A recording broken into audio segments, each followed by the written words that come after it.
Being fit is not the same as being healthy. Obviously, GLP-1 analogues are the best drug that are causing weight loss in diabetics, and it also causes weight loss even in non-diabetic patients. These facts are true. DEXA scan is a very quick, non-invasive, affordable way to get a comprehensive picture of what's happening under the skin. I've got IPL cricketers, Indian cricketers, Olympians, Paralympians, weekend warriors, and for them, their body is a machine that has to be pushed to the limit, and the things that we do for them are very, very different.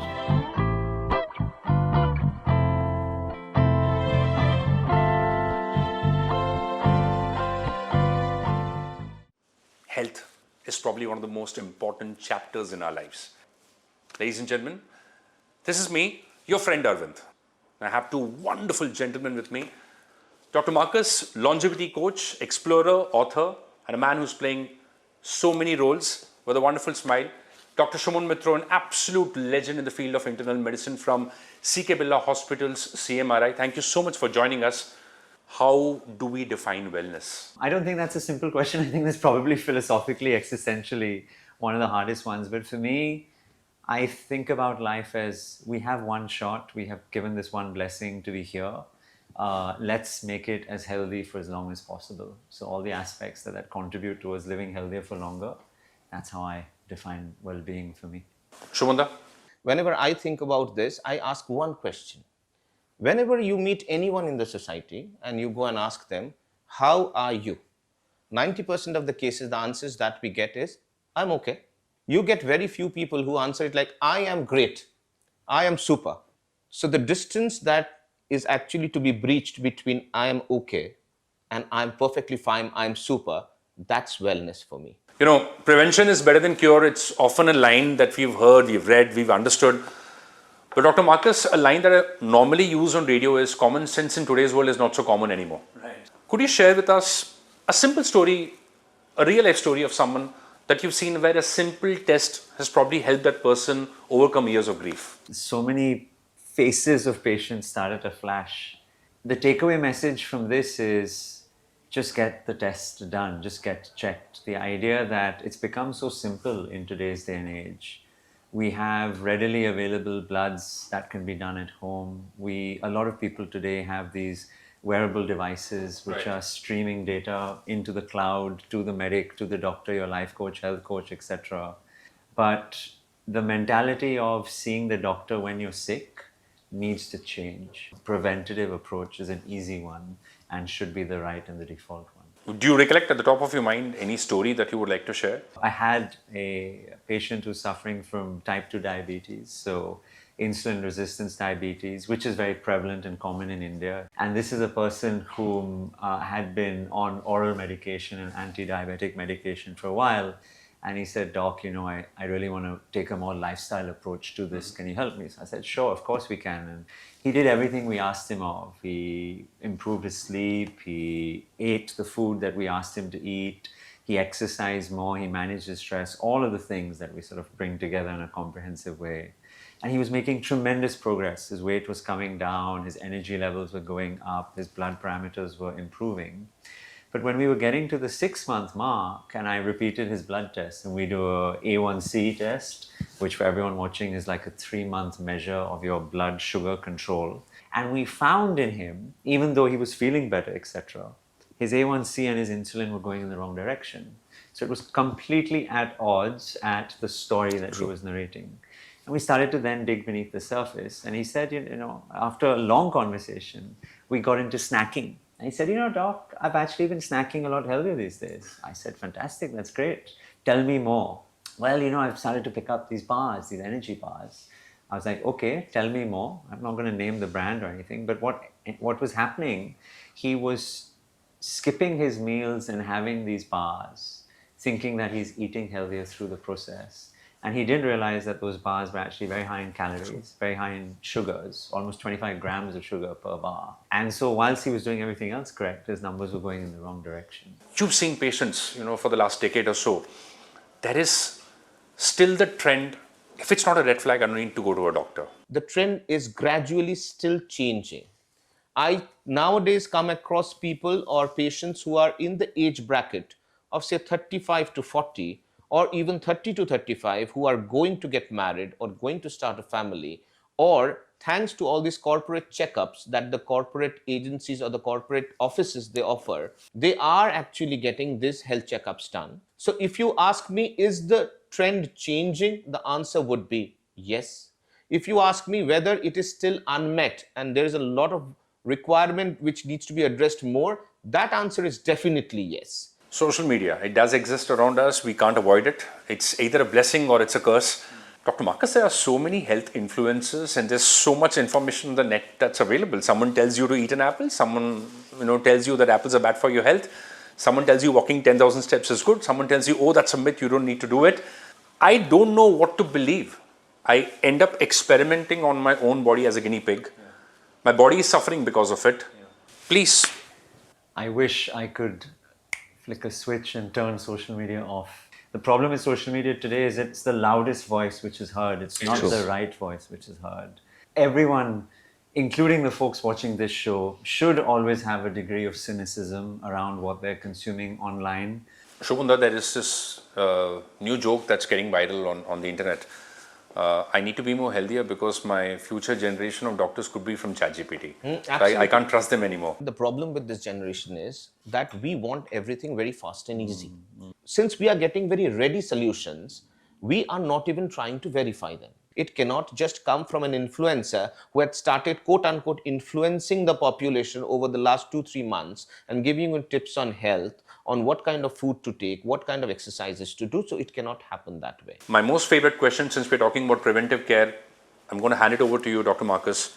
Can we have a complete list of tests that we need to do? Yeah. Is there an age limit before 40, pre-40 or post-40? Yeah.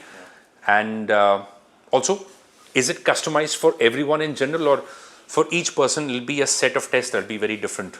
Getting regular checkups from the age of 30 is a good thing for individuals so that they can understand where their physiology is and create a trend line for themselves. That's number one. Number two is, what would that checkup comprise of, right? I've got a very simple brain, so I like to think about things simply in terms of frameworks. The first would be blood. The second would be imaging and diagnostics. And the third, I would actually, maybe we can talk a little bit about the wearable devices and the digital data, because it's becoming much easier to get that information. We would be looking at complete blood count. We would look at metabolic markers, which would look at sugar control. So I mentioned earlier on the show, fasting insulin, very, very important. We'd measure uric acid as well. We would want to measure the cholesterol panels, which would include your typical LDL, HDL, total cholesterol. We would look at liver function. We would look at kidney function. We must look at inflammatory markers. We'd look at C-reactive protein, HS, so highly sensitive C-reactive protein as well, ESR and ferritin levels. And because of poor gut health, creating autoantibodies, particularly against the thyroid gland, we're seeing a lot of subclinical low thyroid, underactive thyroids as well. So people should get their thyroid checked and their testosterone, estrogen, progesterone, and the hormonal elements to that as well. In addition to this, there are some specific imaging diagnostics which a person can do every year to make sure they're keeping on top of things. My favorite one is what's called the DEXA scan. Okay. DEXA scan looks at a person's bone health, and if you add the body composition data, it will also give me an idea what's their musculature looking like as well. In India, we have a lot of osteoporosis, osteopenia. Sure. And because of our protein deficiency, we also have very low scores in muscle mass. And fat is being deposited in the wrong places, in the organs like the liver, what we call visceral fat. So DEXA scan is a very quick, non-invasive, affordable way to get a comprehensive picture of what's happening under the skin. So that's one that should be done.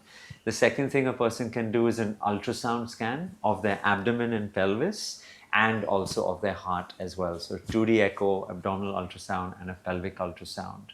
A person should do a coronary calcium test, a coronary calcium score. Again, it's a very basic X-ray looking at the blood vessels within the heart. and it gives the doctor an idea of whether there's any calcium being built up, which hardens the arteries and puts the individual at risk. So that's another simple diagnostic that they can do. They can do a treadmill stress test, which is where they would run on a treadmill. We look at the electrical patterns in the heart to see whether there's any abnormality which is happening there. And then there's a respiratory function test as well. For women, we can add a pap smear, which is looking at the cervix, and we would add a mammogram as well, which is looking at breast tissue to try and diagnose any breast changes early on as well. So this is, I hope I've Perfect. Absolutely brilliant. You compiled Everything. Yeah. And then the last thing I would add is we now live in a world where 30% of the youth population have a wearable device that is on their wrist, on their ring, or on their skin somewhere. And that's creating data. It can provide information to the doctor on the quality of their sleep. in real time. In real time. Very important. It can provide information around their heart rate. I know you're a runner, so you'd be looking at zone 2, how much time you're doing in your low heart rates versus your high heart rate zones as well. I absolutely love the clarity with which you've given us this entire list of preventive tests that needs to be done. For years, my mother was diagnosed for low palpitation and heartbeats. And we went to all the cardiac surgeons, and I'm not naming the hospitals or the surgeons. We were given a set of medications and we followed that. Since you mentioned data, and I realized how important data is, when she did something called a Holter test. A Holter test. Yeah. So this was the first time in my entire family someone had done a Holter test. Yeah. Now you basically sleep with wires and it's very difficult. We're not used to it. But the next day, the data showed that for a microsecond or so, her heartbeat had stopped and there was no blood, gushing to her brains. We managed to do the correction. There was nothing wrong with her heart. It was basically something to do with the nasal blockage, which could be solved with very simple exercises and in very complicated cases, a surgery. That's how data comes to your rescue. So all the testings that he mentioned can be done in any hospital, locally within our vicinity. So Dr. Suman Mitra, the most difficult question for you is why is it that people don't do it? If it is this simple. Say you go back 10 years, have you heard about these terms like metabolic diseases, lifestyle diseases? We did not. Because life was relatively simpler around 10 to 15 years back. With the evolution, with time passage and everything, you see that this dynamics of all these diseases, they are extremely dependent on how we are living our life. So 90% of these diseases have become lifestyle diseases. They have become chronic, manageable diseases. Right. Dr. Marcus gave the best possible comprehensive list of tests that you wish to do. Now, if you want me to summarize that why we would do these tests, I tell my patients that you, through your lifestyle changes and your correction of your metabolic parameters, you need to give your body the correct surroundings and scenarios so that your insulin can go and act well. So this was taking a leaf out of whatever he had said. And now to answer your question, that why aren't we doing the regular test? The tendency or the habits of doing these tests nowadays is on the rise.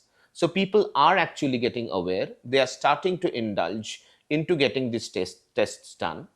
Now, you cannot disagree, Arvind, that we also have few economic constraints as well. Agreed. It is an unfortunate truth or fact that we indulge in paying 500 rupees for a popcorn at a certain movie theater hall. But that same 500 rupees, if we are asked to spend on one blood test, we are hesitant to do so. This also has a lot to do with our mind. It is all in the mind that you want to spend more on things that are making you happy than spending on things that can actually give you protection. I often say that invest your money more into your health claims or claims rather than investing the money in a lifetime cover, because I think health is the ultimate wealth. So financial constraint is one. Second is the lack of awareness. So awareness is very, very important. Third is also, as I said, affordability. If all these blood tests can be done at a relatively affordable price, at a relatively designated center, dependable center, and with the correct kind of awareness, I think that these will save a lot of money in the future. It would keep your health secured.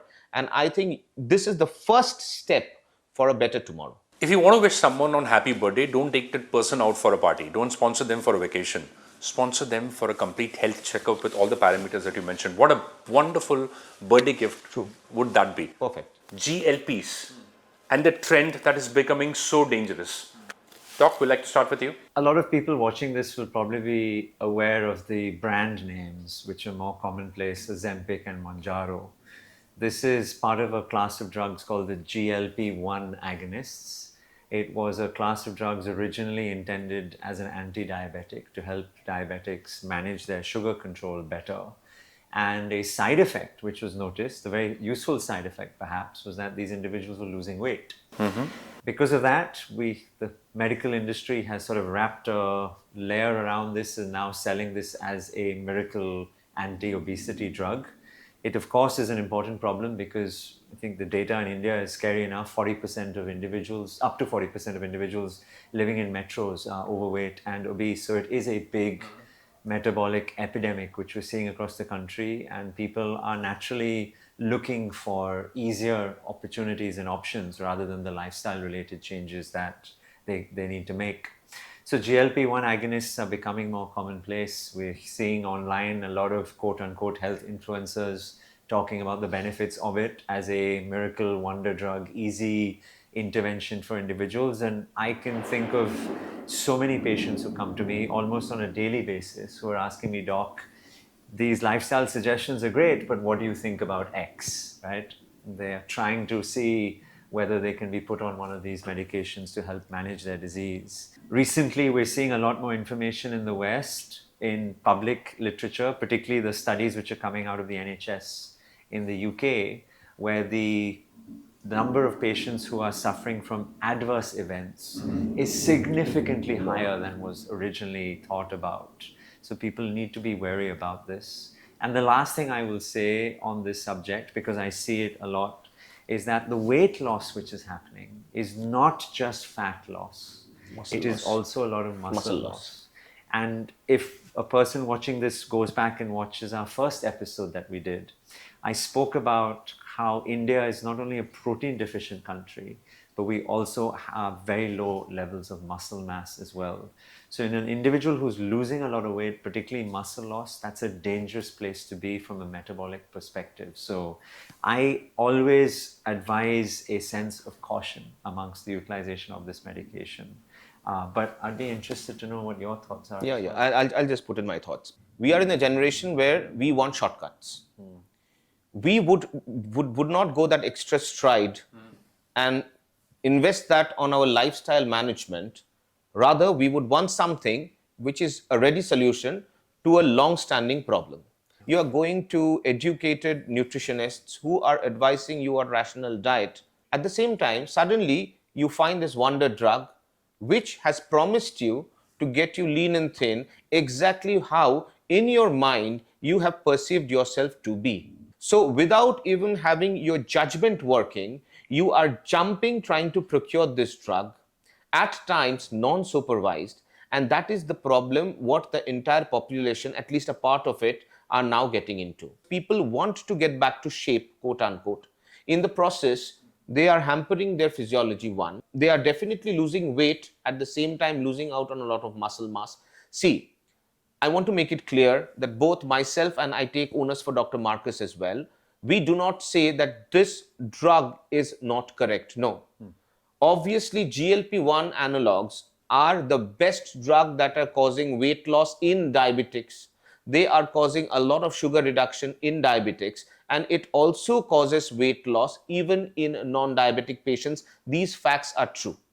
But then you need to use these drugs under supervision. You need to have specific indications, and you need to understand the pros and cons when you are using this drug. This is the fun part of the show. So, Doc, there's this myth. I skip some sleep. I get up in the morning, I have a smoothie. Oh, I'm perfectly healthy. What do you have to say about that? No, never escape sleep. Sleep is the number one intervention that nature has provided for us to enhance our performance, to enhance our longevity, and to make us healthier and feel more human. So never compromise on sleep, ever.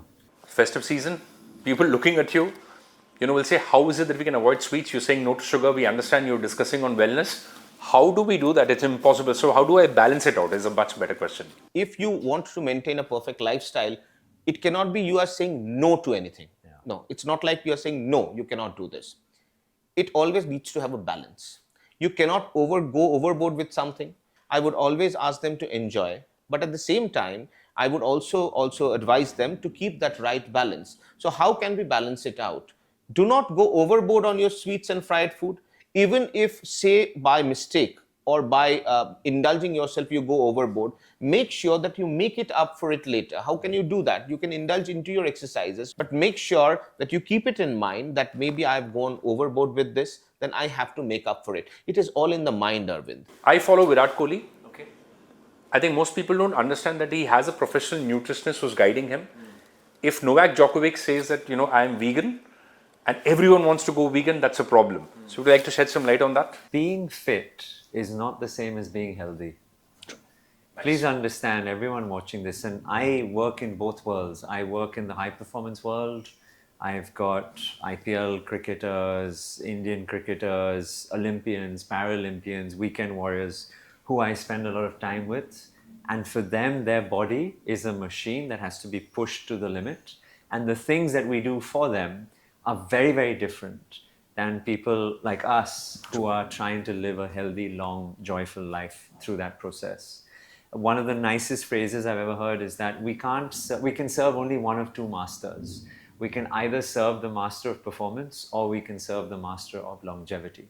At some point, the two conflict with one another, right? So it's true, the athlete may be adopting a diet of A, B, C, D, E, but there's an expert behind there making sure it's very comprehensive and holistic.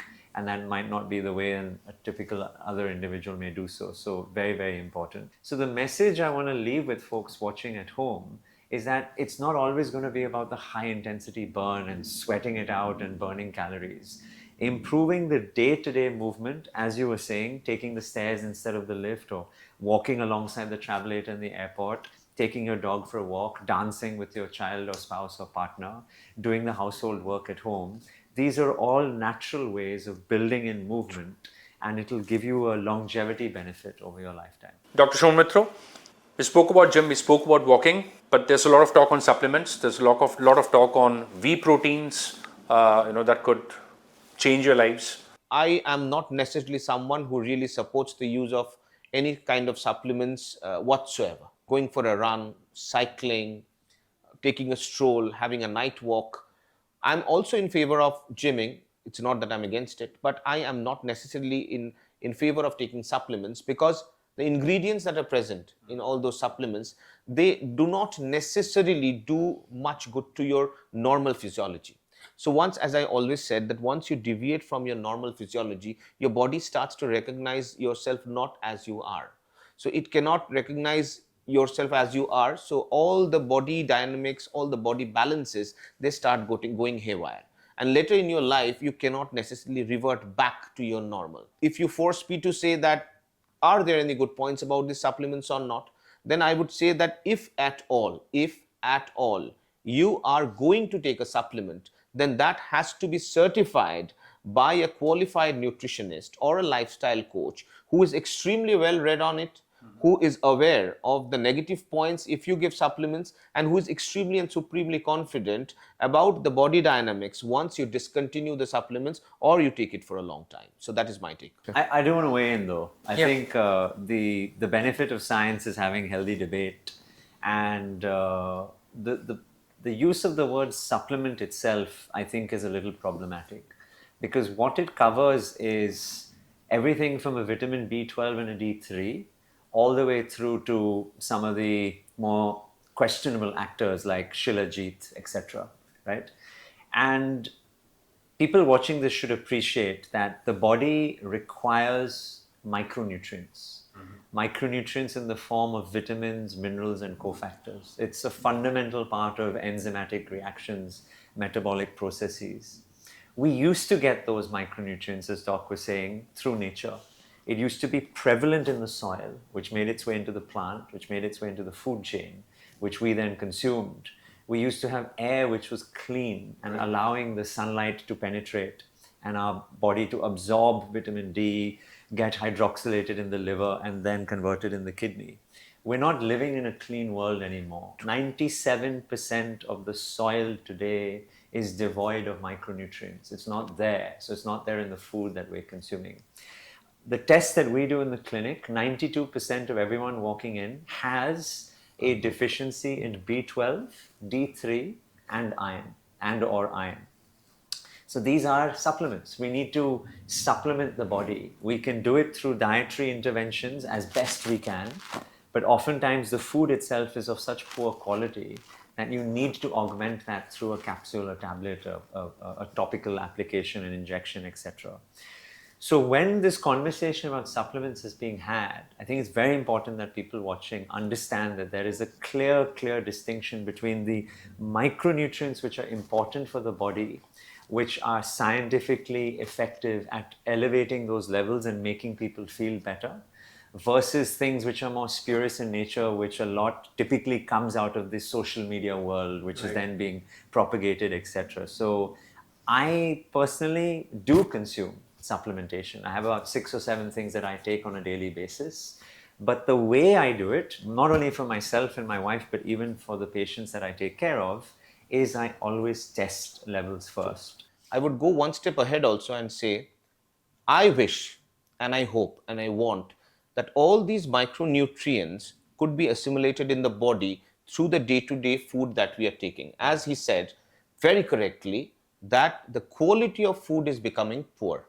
So that is why you need something to supplement for those which are not present in the food. I completely agree with Dr. Marcus that you get yourself tested so that you understand that after consumption of that day-to-day food, rather than spending on the supplement, even micronutrients, first you try out with your food, then you see and check your levels that whether they are getting corrected or not. Even that with that fortified food that you are or that you have been advised by the nutritionist, you see that you have deficiencies, then we have extremely good quality supplements that we can take in, which are usually not causing harm to the body. It's a holistic concept. You do not jump into supplements first. You try to understand your diet better, try to get it from that. You test yourself.